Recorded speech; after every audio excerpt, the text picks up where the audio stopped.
Okay. How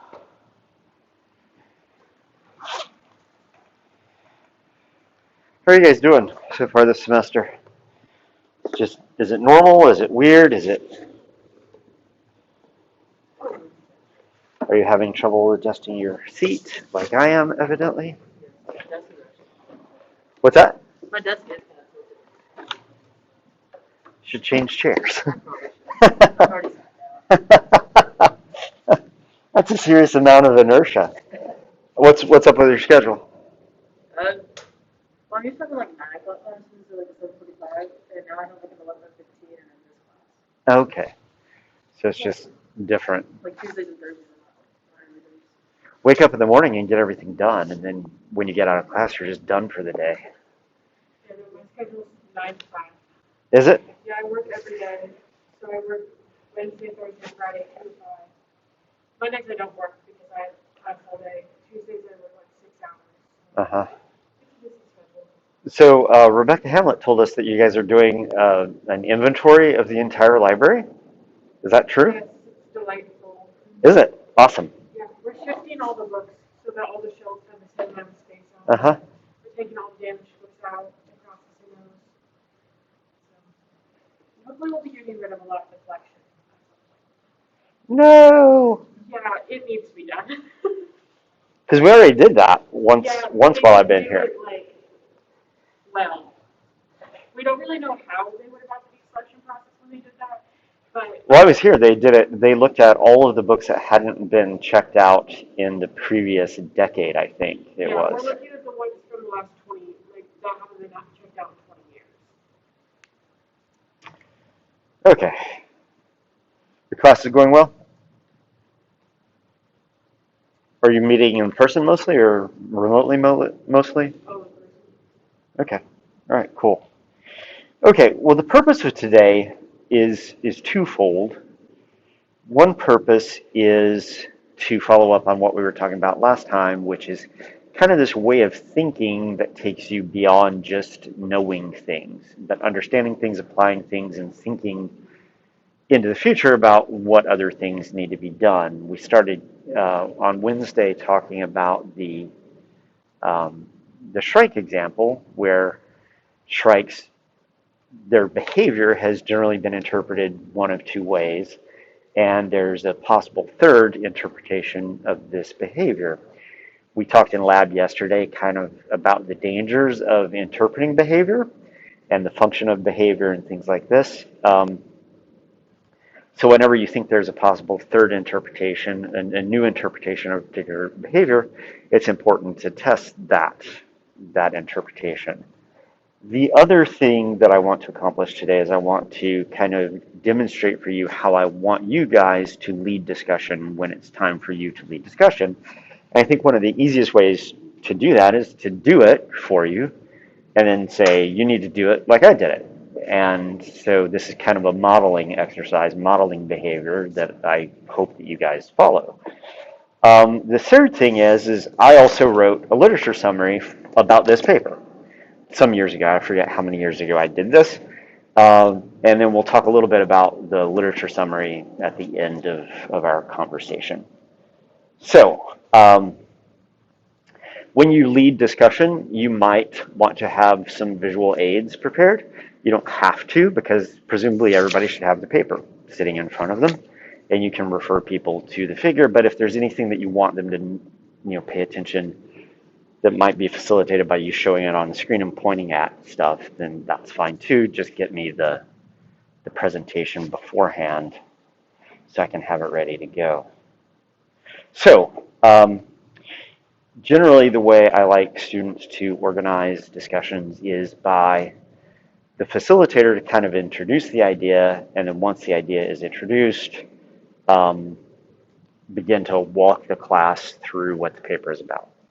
So in this particular paper, a couple of things that I noticed at the beginning was the title.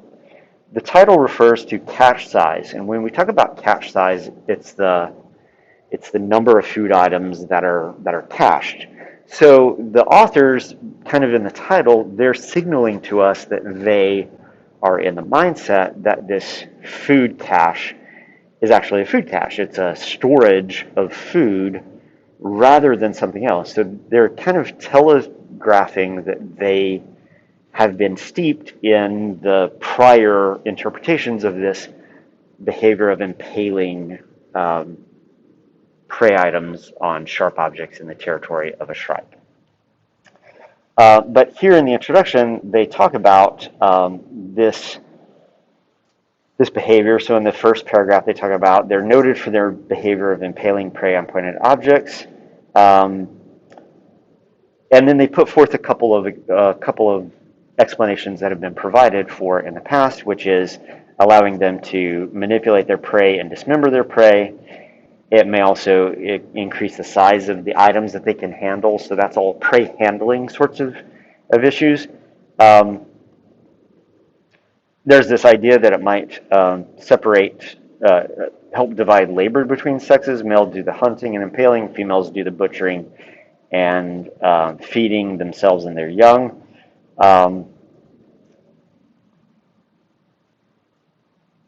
They don't really talk about actually the caching and storing of food. Oh yeah, in the next paragraph rather. Although cache impaling serve as a larder to the shrike, their conspicuousness makes them subject to klepto parasitism. Do you guys know what klepto parasitism is? You guys look it up when you read it.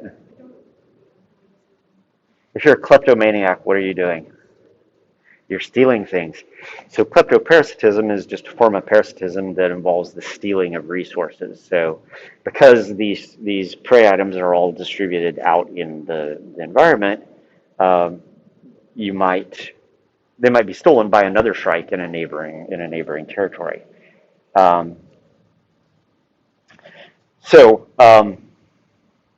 This idea of caching food is also here in the introduction. What are they proposing is one of the other explanations of this behavior.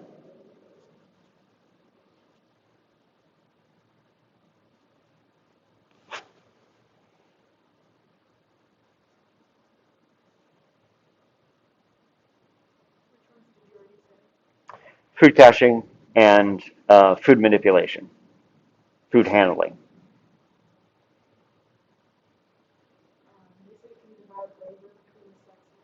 Okay, and I did mention that in the process of food caching. Yeah, that's all part of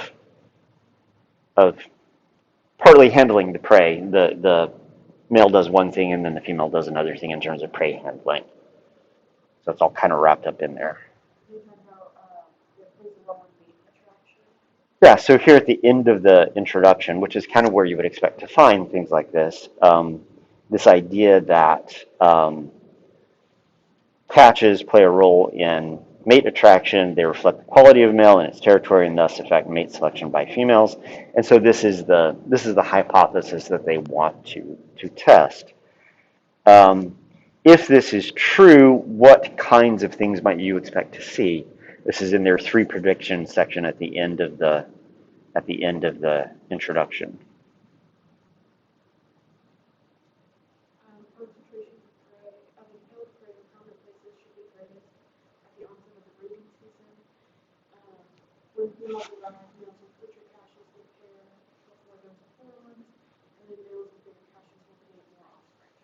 Okay, so 3 things happen. Caching should occur at particular times of the year that are keyed to mating. So one of the things they need to be doing in their data collection is paying attention to the timing of events. The second thing that would happen is that when females do arrive on the males of territories, those males that have bigger caches should attract more females. And then the combination of that coupled with a female is presumably in your territory to mate, that should lead to having more offspring. So the timing of things is going to be important, and the total production of offspring, which is related in some ways to the total number of females that you have in your territory. Those things are direct outcomes of this behavior. So where did they do this? I normally think of shrikes as being North American species, but that's because I haven't traveled to a lot of other places in the world necessarily. Where did this take place? Yeah, it was done in Israel. So shrikes are evidently relatively broadly distributed birds. This is not a species of shrike that occurs in the United States. Um, they describe the environment. What kind of environment are they working in? Yeah, arid environments, which is also something that you see happening with shrikes in the United States. They occur here in the Midwest, but you can find them out into the deserts of West Texas and things like this. So what did they do? First thing they had to do was they had to do what?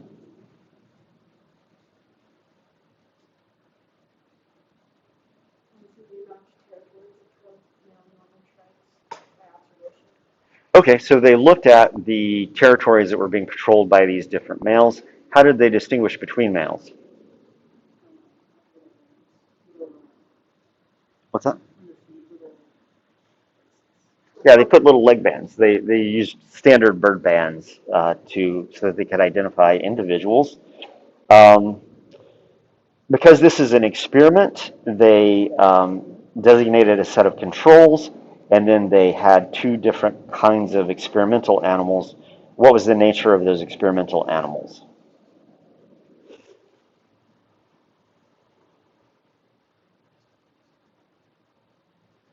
The controls presumably they did nothing to. What did they do with the experimental birds?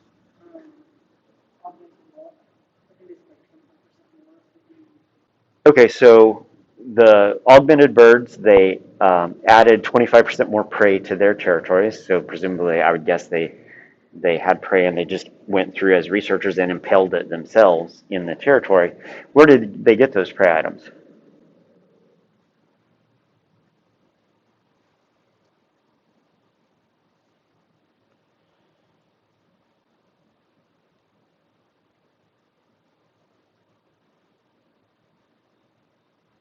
What did they do with the other set of experimental birds?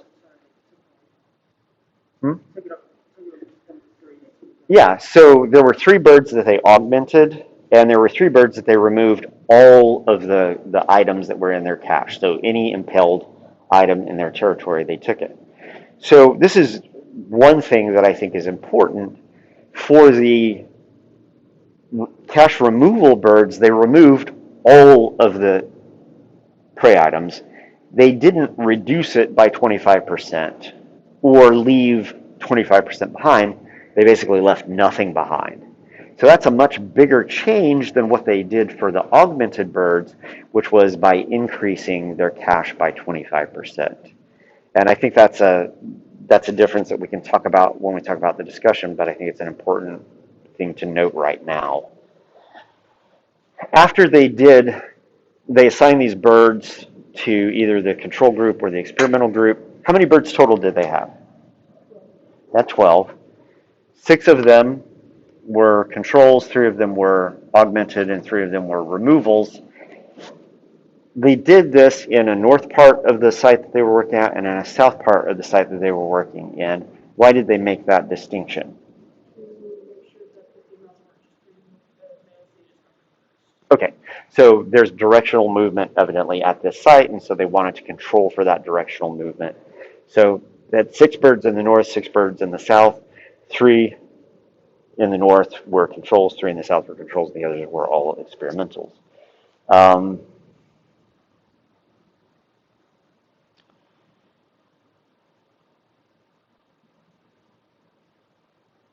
so they kept track of all these birds by banding them, so they knew who was who, both in the males and the females, as they were moving around.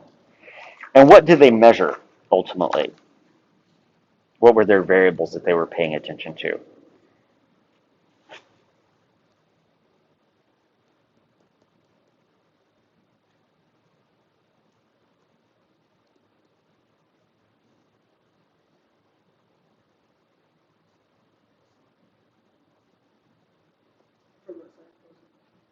The question is, what variables were they measuring?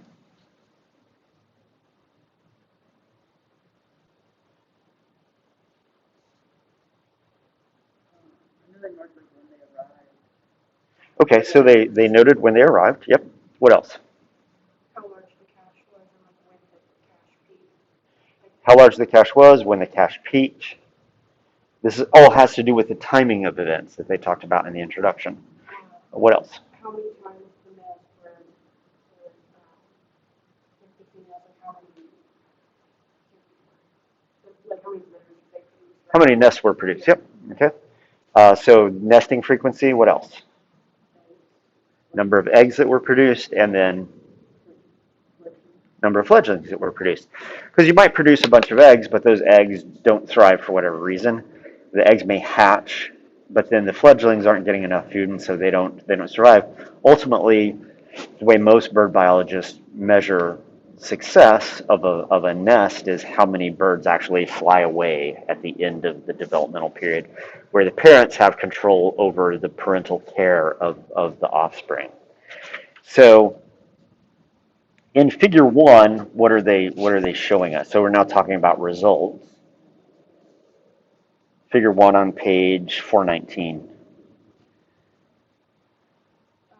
The number of prey items in that cache and when.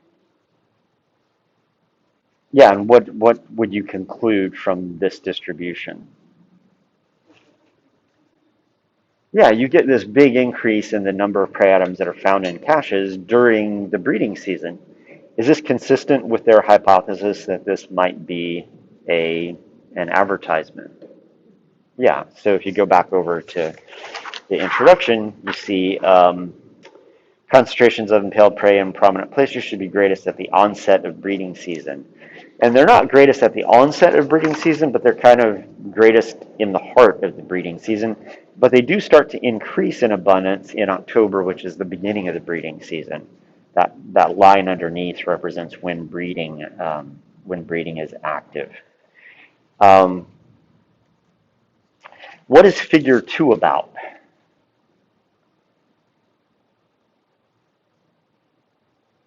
What are they showing in there?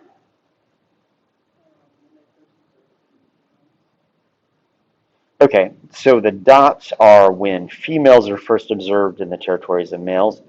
What do they conclude about female arrival on the basis of this?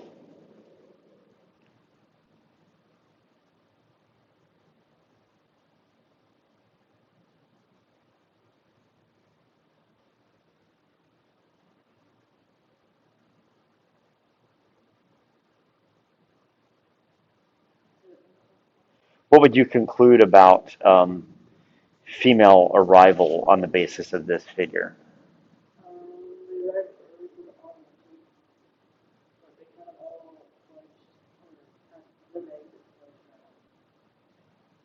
Okay, so arrival is earlier for augmented. What happened to the cache removed group?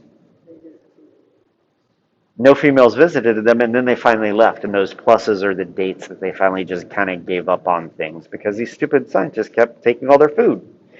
And then what are these bars on the right-hand side? Okay, so time from laying to fledging. And so we see that individuals that had 3 nests are at the top. And then we have some individuals with 2 nests and single nests in the controls, and then no nests in the cache remove group. And so all of the cache augmented group had 3 nesting events. The controls had a mixture of 2 or 1 nesting events. And so that's interesting. Once again, from the standpoint of their hypothesis, is this what you would predict would be happening if, once again, this is a advertisement? What's going on in table 1?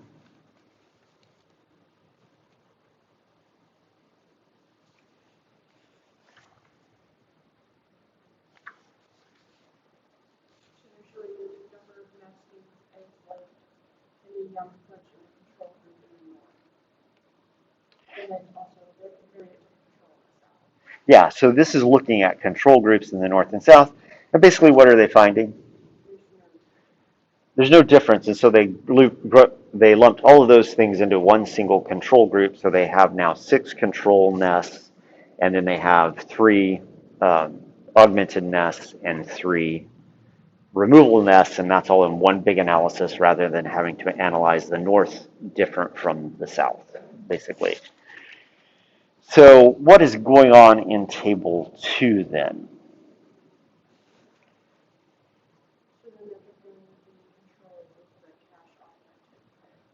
Okay, so this is control versus cache augmented.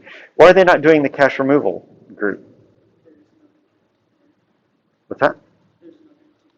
There's nothing to compare. There are no eggs, there are no fledglings, there are no females that arrived at their territories and stuck around. So none of these variables that they have in this table apply to the cache removal group. So this is just a comparison between controls and cache augmented groups. The cache augmented group had females first seen in January. All of the controls happened in February, so it seems like it's earlier. What's going on with the nests, eggs, and fledglings? Yeah, they're all increased in the cache augmented group. Now they've shown this a little strangely.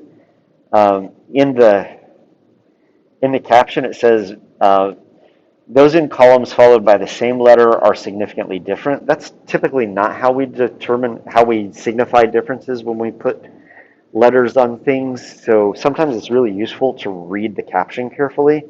So normally if two things are different, we would give one an A and one a B to signify that they're different. In this case, they're giving them the same letter if they're different, which is kind of opposite the way we do it in this country. It might be a cultural difference. But what it's telling you is that nests are different, eggs are different, fledglings are different, and in all cases, what's the high number? Always the cache augmented. More nests, almost twice as many nests, almost twice as many eggs, and more than twice as many fledglings. So that's a pretty big difference, this doubling of reproductive output, essentially. More than doubling in terms of the number of birds fledged. These are all significant, and they talk about the significance of these in the last paragraph of the results. You guys have any questions about what they did and what they found? Okay, cool. So in the discussion, it says they conclude that northern shrikes apparently selected males, female northern shrikes selected males that had larger catches and that their reproductive success was increased when they paired with these males. They didn't necessarily breed earlier than the controls, but they did produce more eggs, and they did and that suggests that they began to breed in enhanced body condition. So at the bottom of the first column of the discussion and the top of the second column, it says they did not breed earlier than females in control territories. They produced more eggs, which suggests that they began to breed in enhanced body condition. What does this bring up for you? It's something that brought up for me that they didn't collect data on, that they could have collected data on.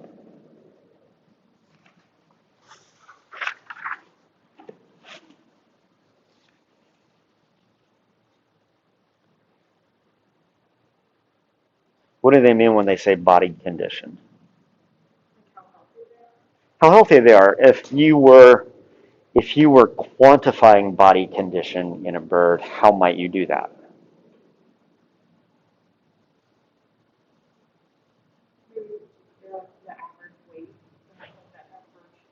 Yeah, so they went to the trouble of catching these birds and putting a band on the birds. So at some point they had the bird in the hand. Why not weigh the bird at that point and get an estimate of how big that bird is? Now they caught these at the beginning of the season, so there might not have been differences. But if they were weighing them at the beginning of the season, it might have also paid to weigh them throughout the season as well, because they were obviously out there. Males or females, actually. You could have done both.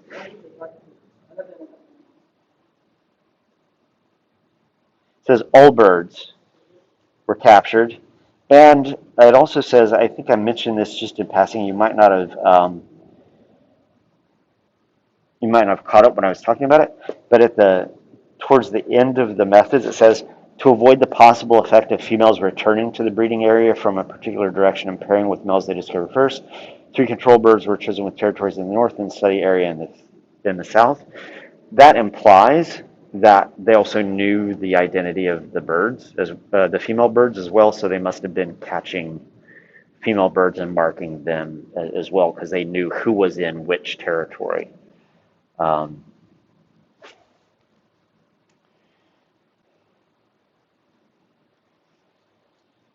doesn't say that explicitly, but that's just what I kind of interpret from the way they're talking about them. So that's a piece of data that they could have had access to that they just didn't collect for whatever reason. Probably because they didn't think about it beforehand and they didn't know that that might be important. So they talk about 3 reasons why why female strikes may select males that have larger caches. What are they?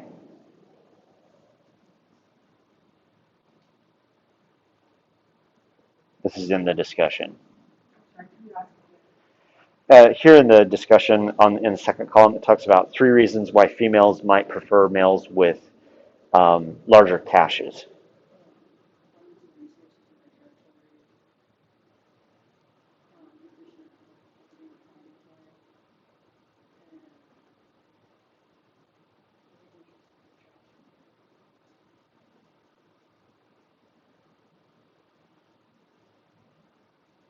Actually, it isn't attraction. It's more about making a decision about provisioning offspring.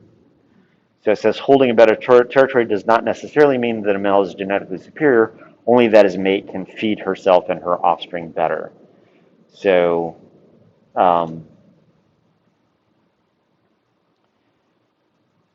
there is this idea of, you guys know about the good genes hypothesis? You might not know it yet, because we haven't gotten there in the book yet. This idea that females will choose males simply because they have better genes. In this case, large cache might simply be attracted to females without indicating either of these former 2 examples, but the fact of the matter is having a larger cache might just mean that you just have more resources, and it doesn't have to be a good gene sort of hypothesis. Ultimately, they don't have any data that allows you to separate these three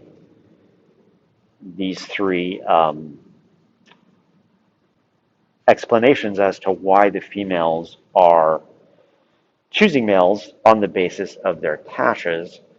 But one of the ways of thinking about next steps might be to figure out ways of teasing these 3 possibilities apart from one another. So in the end,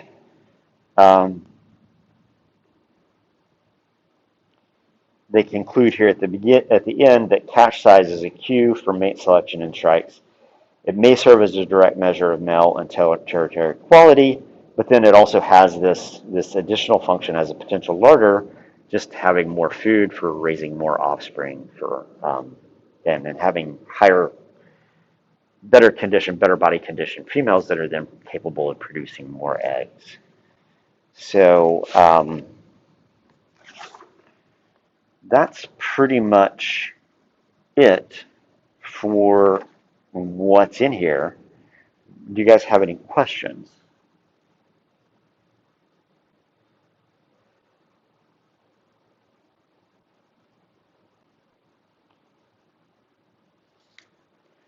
The papers seem relatively straightforward. Okay, good. It's always good to start out the semester with a relatively straightforward paper. When you start thinking about things that you would do next, if you were going to go to Israel and study this behavior, this food caching behavior, this impaling behavior in shrikes, what are the kind of questions that you might ask that might shed more light on this behavior as a mate attraction behavior rather than a food handling or food storage behavior?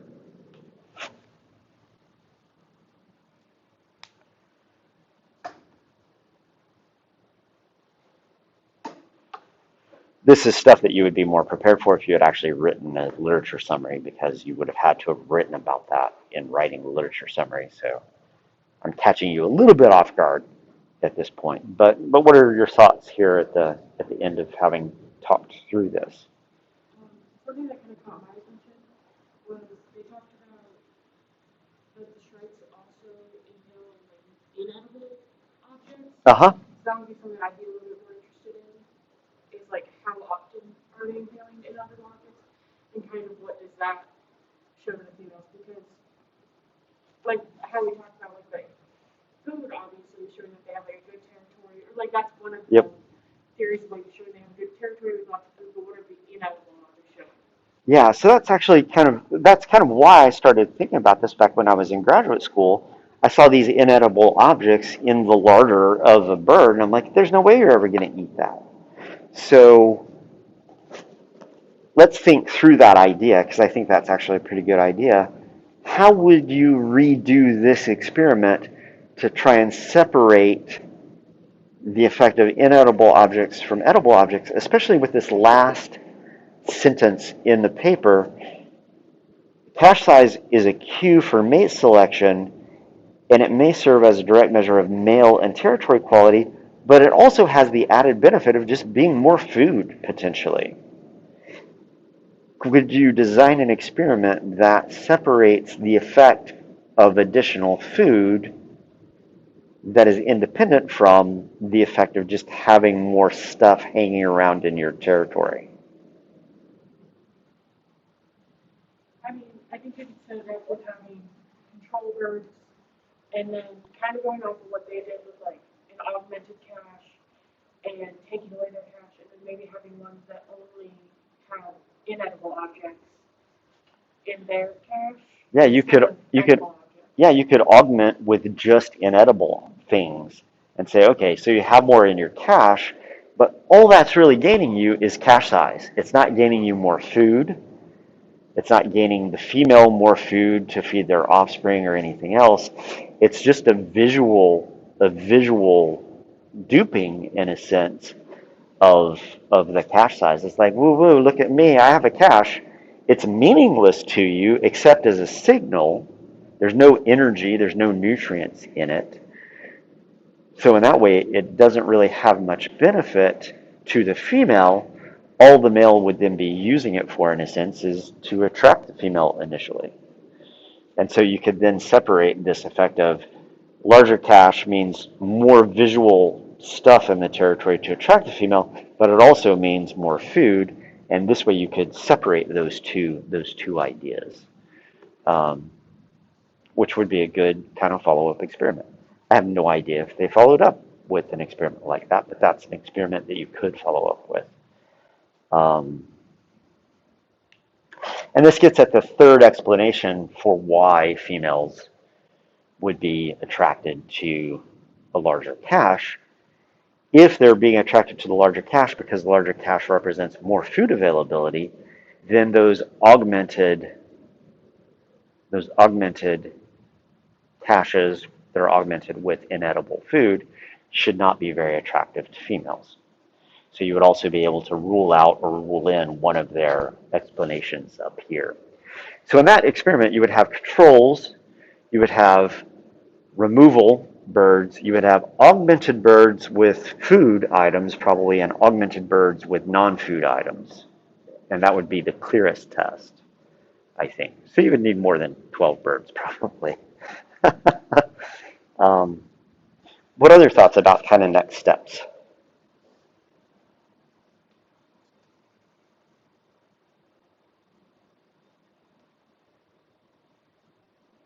This is a relatively simple one.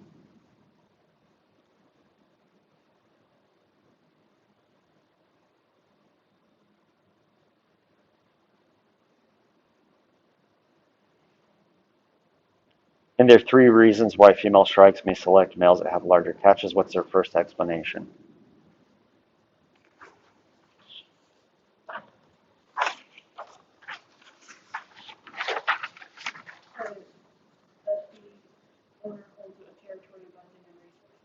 Yeah, so there might be differences among males that are telegraphed to the female through the cache that basically says, I'm maybe not a better hunter than some other dudes, but am able to hold a better territory. And as a result of holding a better territory, I have more access to food because my territory has more food.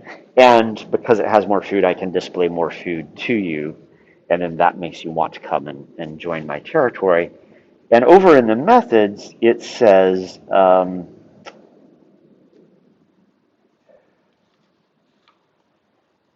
somewhere,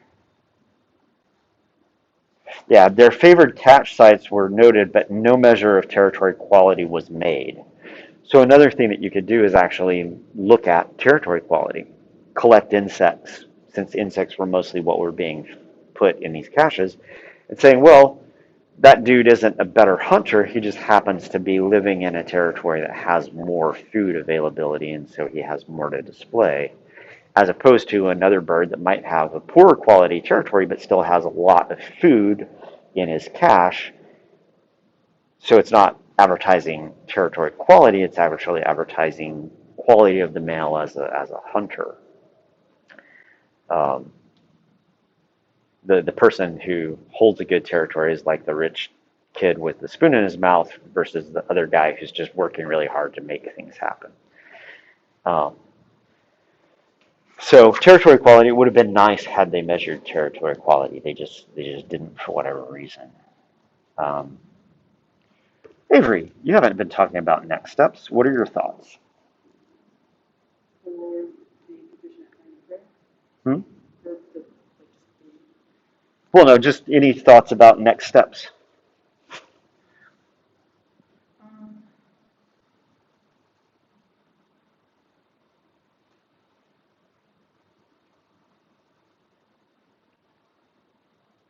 I'm most interested in like, I don't really know what like the whole like conditions look here, but I was Uh-huh. wondering like maybe like a location of more foliage, and maybe able to still find more thread or not.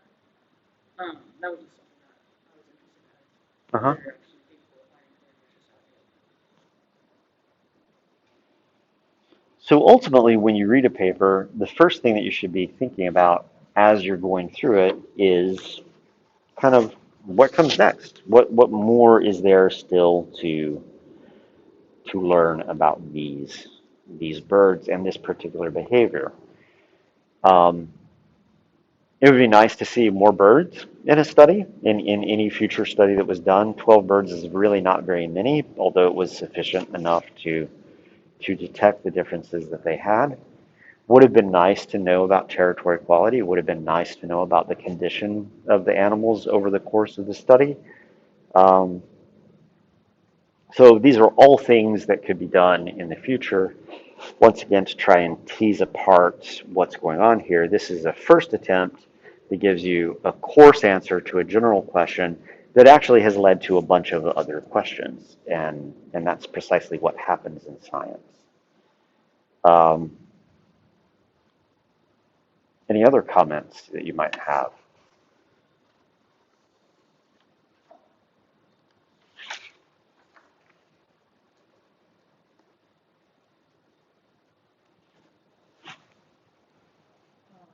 I Mm-hmm. don't know if I said it, but I know that the breeding season usually starts in October. Uh-huh. Is that when they started augmenting everything, or did they just have they been doing it all year? I don't think it's particularly clear.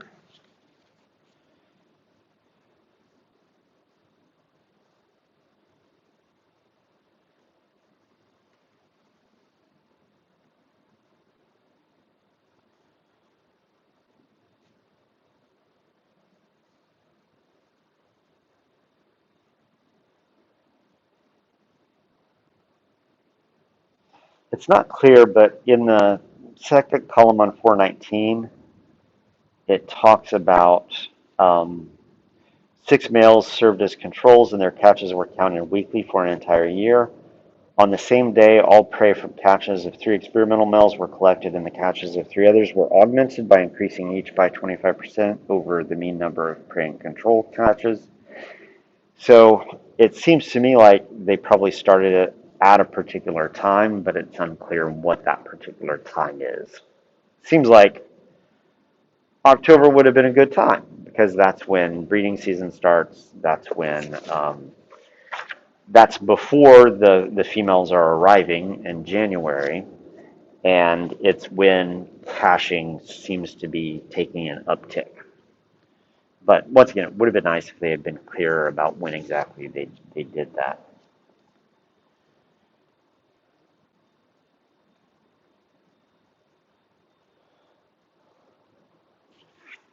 Other comments?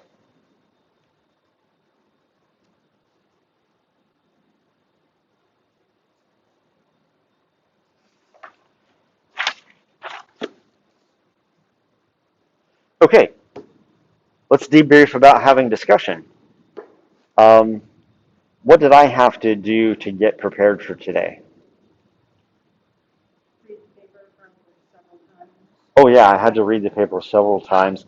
I've already read the paper several times because I've done this a number of times teaching animal behavior, but guess what I did? I read it again before coming in today.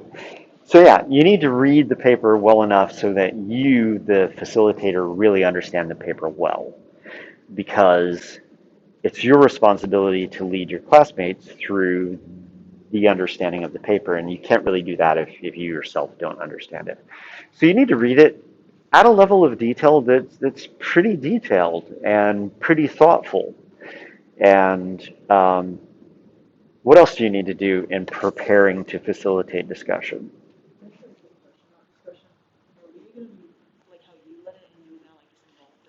Oh yeah. Okay. Oh yeah, that's way better than you just presenting. Okay, I didn't know if like everything that we said was something that, does that make sense? Hmm? Like if you would ask us like what we thought the figures meant. Oh yeah, no, that's exactly what you should do. But when you ask somebody what a figure means, guess what? You, the facilitator, better know what that figure means. That's what I mean by understanding the paper well enough to lead discussion. Leading a discussion is the act of bringing other people into the conversation, and the way you do that is by asking them questions. Um, you guys need to have also read the people who are the part of the discussion need to have read the paper well enough that they can be decent participators in the discussion as well. You'll notice that I began the introduction with a little bit of introduction, but even before we got out of the introduction, what did I start doing to you guys? I started asking you questions even about things in the introduction. So give a little bit of introductory material, but try and get the rest of the classes involved in the discussion as you can. Um, this is maybe easier with a bigger group, maybe harder with a smaller group, simply because there's just the two of you today doing this. But when we're here normally, Mason will be here and I will be here. So when you're leading discussion, you will have Elizabeth, Mason, and I as part of the what linguists call interlocutors, people you're having the discussion with. Um, what else did I need to do to prepare for today? Probably made notes and like underlined what you wanted to talk about or highlighted what you wanted to talk about. I had a plan. I had a plan for how I wanted to go through the material. You'll notice that there were points in the thing, in the going through things, when I pointed out to you things that maybe you didn't catch that I wanted to come back to at some point. So, for example, when we're going through what they did, none of you mentioned sample size specifically, and so I called special attention to the fact that there were only 12 birds here. And only 3 of them were augmented, and only 3 of them were removals. That's not very many birds. And then when we got done with talking about the whole paper and we're talking about next steps, I mentioned it would be nice to have more than 12 birds, simply because it's not a very representative sample with that few number of birds. Um, when we got to figure 2, I knew exactly which ones of those birds had 3 nests versus 2 nests versus 1 nest, because that then influences the differences that are over in table 2. So having a plan, kind of knowing what questions you want to ask your people in your group, and knowing what parts of it you want to just kind of carry your own is useful, because then you you're guiding the discussion. Discussion isn't just rambling out of control in a sense because you've kind of created a plan. Um,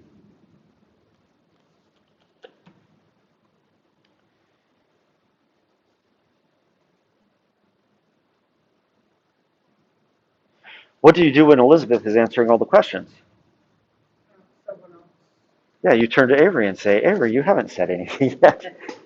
So that's another trick that when you teach, you learn how to do over time. But, there's nothing wrong with calling on a particular person who hasn't been contributing much. Um, that can sometimes blow up in your face when you call on somebody who's been silent the entire time. And one of the reasons that they're silent is that their father died yesterday. And then you're like, oh, now don't I feel terrible? So, but yeah, you guys should be familiar enough with one another that you can call on one another to answer questions. You can call on me to answer questions. When you are the facilitator, you need to treat me just like a student. You should expect me to participate to the conversation. You should expect me to not dominate the conversation. I'm going to do my best to put myself in the role of a student so that you can be the facilitator. So that is that. I didn't do this with any visual additions because, once again, I just relied on you guys having the figures in front of you because you have the paper just like I have the paper.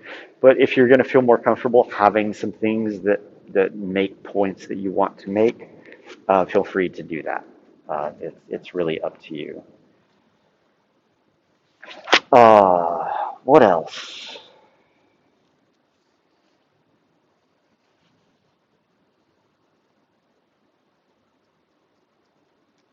Did I cover every little detail?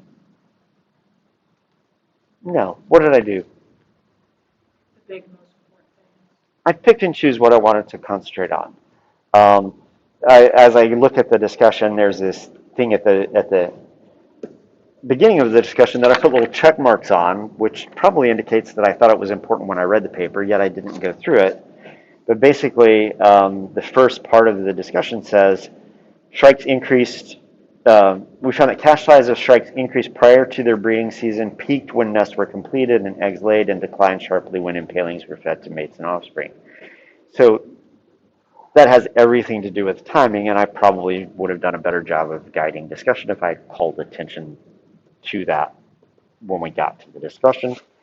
I had already kind of called attention to that when we covered figure 1, but I forgot to do it when we got to the discussion.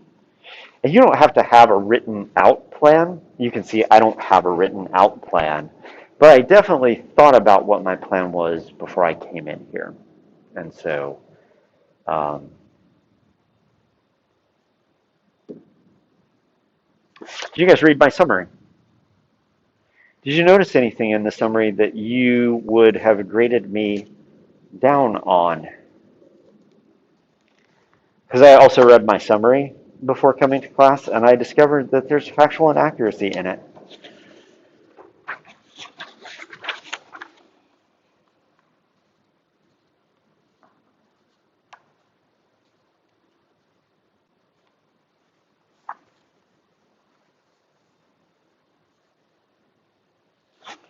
On the second page, it says, while not mentioned by Joseph and Pinchot, the rate for fledgling success was also different. And because I wrote this without looking at the paper, I didn't remember that they had mentioned it, but they do mention it. It's the last sentence of the results section. So this is one of the potential problems of writing a summary without looking at the paper, which, by the way, I want you to do. Do not look at the paper while you're writing the summary. That's the short path to plagiarism. But one of the dangers is if you're not careful going back and comparing your summary to what's actually in the paper, you occasionally miss a factual inaccuracy. They did talk about it. They talked about it in the second half of the last sentence of the results. And I just had that wrong in my head.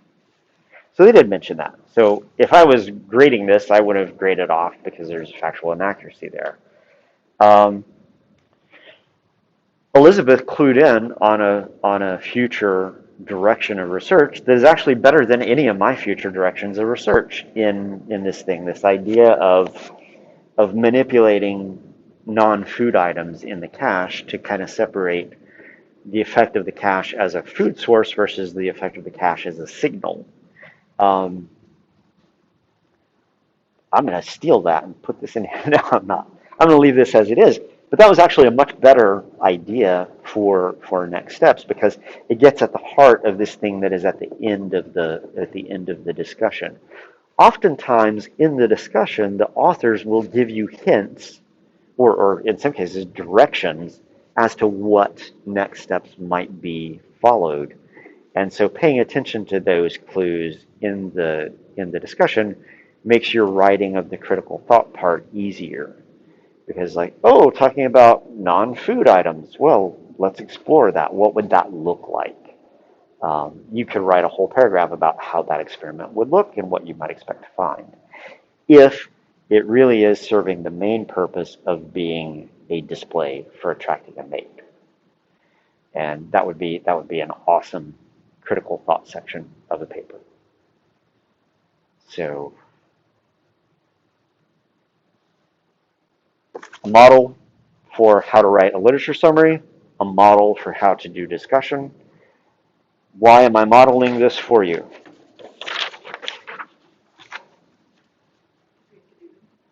Because you have to do it, and I want you to do well on it. Yeah, of course. Why else would I spend almost an entire class period doing this with you? Yeah, I want you to read literature thoroughly, understand the literature thoroughly, and be able to talk about the literature thoroughly. And part of that is forcing you to facilitate discussion. You're going to understand the papers that you're facilitating way better than you understand the papers that you're not, because you're going to work harder on them. Because it is going to take more effort. Like I said, I grade facilitators differently than I grade participants because the facilitator has a different job than the participants do. And in the same way, don't be surprised if you need to schedule a meeting or two with me before you go to facilitate your paper to make sure that you're well prepared. And I'm perfectly willing to spend time doing that. We can talk about not only your understanding of the paper, but we can also talk about your strategy for how you're going to facilitate discussion. I would actually be concerned if you didn't come and talk to me about it. So, yeah, that is that. I need to just get it on. I'm going to post it on the Moodle site and say, here are the people facilitating. And then the dates for those things are in the schedule. So I just haven't had time in the last couple of days to put any thought into that.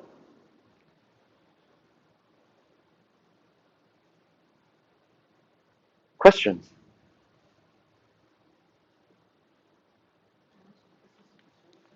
What's that? I thought it looked different. It is supposed to, because I got rid of all that. That's what I thought. It keeps showing up. I think Okay. it's just my iPad, right? I will repost it. Then all this is black and this is all. Oh, that's weird. Are you looking at this daily schedule? Yeah. Yeah, I was also like, okay. Oh no, I have a completed schedule. Okay. No, I don't know why that's the case. I will fix that when I get back to my office. All right. No questions? Everything seems clear? Okay, we're done for today. Monday, we're going to start talking about questions in animal behavior. That's covered in Chapter 1, and it's also talked about in the Bateson and Lalande paper, as I mentioned in lab yesterday. So come to class ready to talk about those things. Are those the only homework we have for Monday is reading this? Yep. Read and come prepared to talk. Be lectured at a little bit and talk quite a lot. Like I said, the Bateson and Lalande thing is kind of an evaluation as to whether those questions that were proposed by Tinbergen back in the day still have any value and what that value is. So it's a topic that is amenable to discussion more than lecture. So, right? Okay, good enough. We started early, we finished early.